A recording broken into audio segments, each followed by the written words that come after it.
तिथे व्यवहार आहे. मी बोललो तेव्हा उद्धवजी मला म्हटले, चंदाबाई त्यांच्या हाताचे ठसे घेऊन ठेवले, त्यांच्या हाताचे ठसे मी घेऊन ठेवले, ते आमच्या दोघांमधलं आहे डायरेक्ट उद्धवजींनी.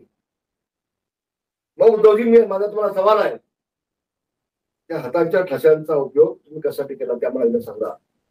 महाराष्ट्र जनतेला कळू दे, ते समजू दे. 2 दिवस तर कोणाला भोवती पाठवत पडले होते. 2 दिवस मातोश्री मध्ये भोवती कोणालाही पाठवत नव्हते, कोणाला एंट्री नव्हती. आणि तुम्हाला पुढची गोष्ट सांगतो की शिवसेना प्रमुखांच्या माणूस जेवढा आजार असतो तेवढा डॉक्टर डिक्लेअर होतात, डेथ झाली. या ठिकाणी मला डिक्लेअर करायला लावलं, मला मी गेलो लोकांसमोर. त्याच्या डोक्यावर परिणाम झालेला आहे. रामदास कदमांसारखा मूर्ख माणूस हा महाराष्ट्रामध्ये नाही.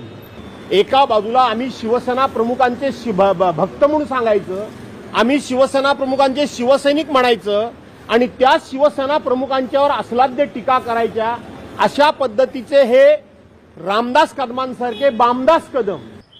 आम्ही मातोश्रीवरती होतो, बाळासाहेबांच्या पूर्ण आजारपणामध्ये आम्ही तिथे होतो, शेवटपर्यंत होतो.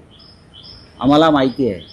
आता ह्यांच्या तोंडामध्ये कोणी जर शेण कोंबला असेल भीतीपोटी आणि ते आता उगाळत असेल ते तुम्ही काय करणार? शिवसेना प्रमुखांना जाऊन एक दशक लोक आहे.